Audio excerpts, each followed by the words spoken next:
जय जगन्नाथ दर्शक बंधु आज विषय आम जानिबा देवर्षि नारदंकर पूर्व जन्मर कहानी।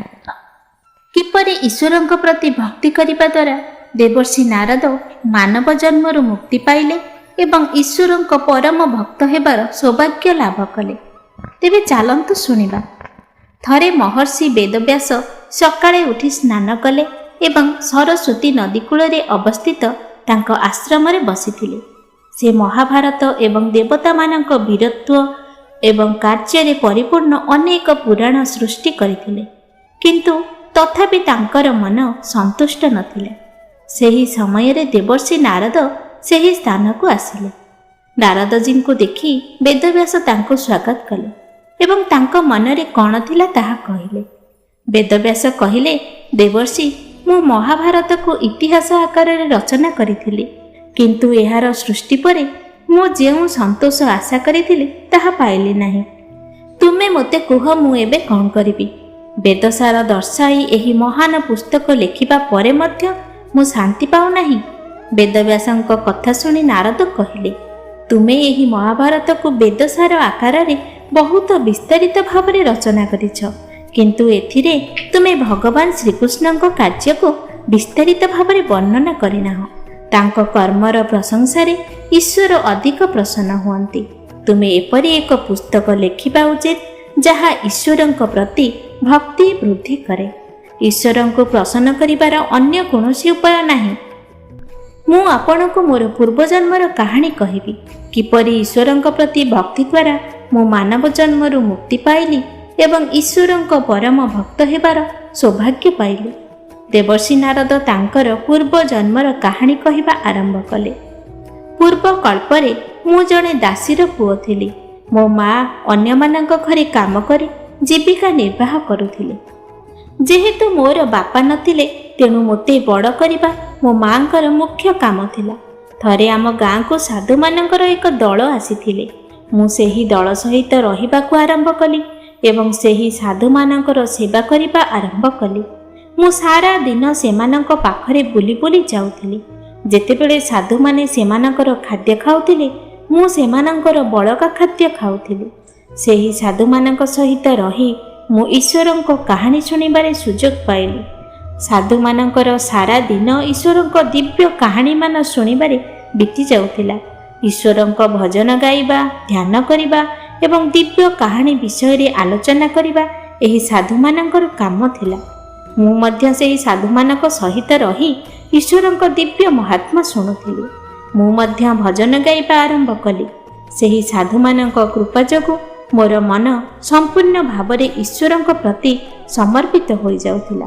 साधु मानक सांगरे रही मो मन भितरे भक्ति जागृत होइथिला एवं ईश्वरंकु देखिबार इच्छा मोर आहुरी जागृत होइथिला।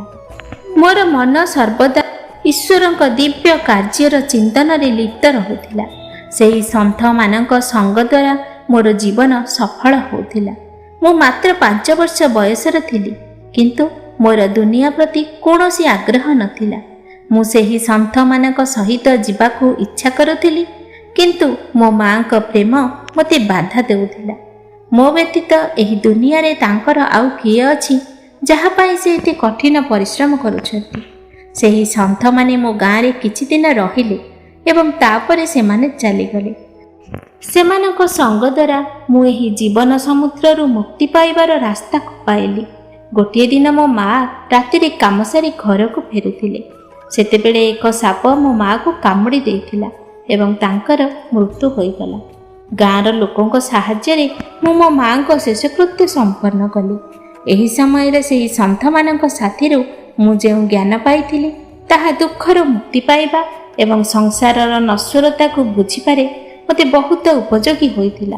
मो माँ को मृत्यु परे मोर आउ केही नथिले एवं मु सेही परम भगवान श्रीकृष्णଙ୍କ शरणापन्न होइथिली। एही संसार रे मते अटकाइबा पई केही नथिले।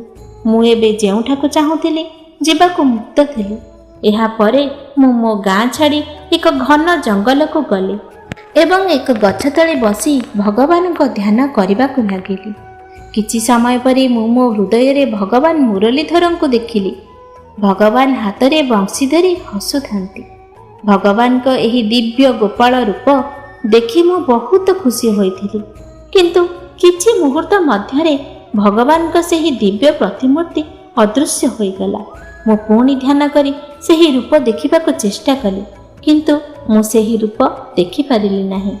ମୁଁ ଏହିପରି ଅନେକ ଦିନ ପର୍ଯ୍ୟନ୍ତ ଭଗବାନଙ୍କ ସେହି ଦିବ୍ୟ ରୂପ ଦେଖିବାକୁ ଚେଷ୍ଟା କଲି, କିନ୍ତୁ ତଥାପି ମୁଁ ଭଗବାନଙ୍କୁ ଦେଖିପାରିଲି ନାହିଁ। ମୋର ପ୍ରୟାସ ଦେଖି ଆକାଶରୁ ଏକ ସ୍ୱର ମୋତେ ଶୁଭିଲା।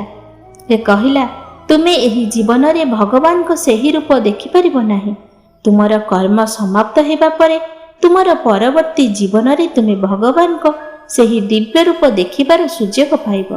ସେବେଠାରୁ ମୁଁ ସେହି ରୂପ ଦେଖିବାର ଚେଷ୍ଟା ଛାଡ଼ିଦେଇ ଭଗବାନଙ୍କ ଧ୍ୟାନ କରି ମୋର ଜୀବନକୁ ସମାପ୍ତ କରିବାକୁ ଚେଷ୍ଟା କରି ଚାଲିଲି।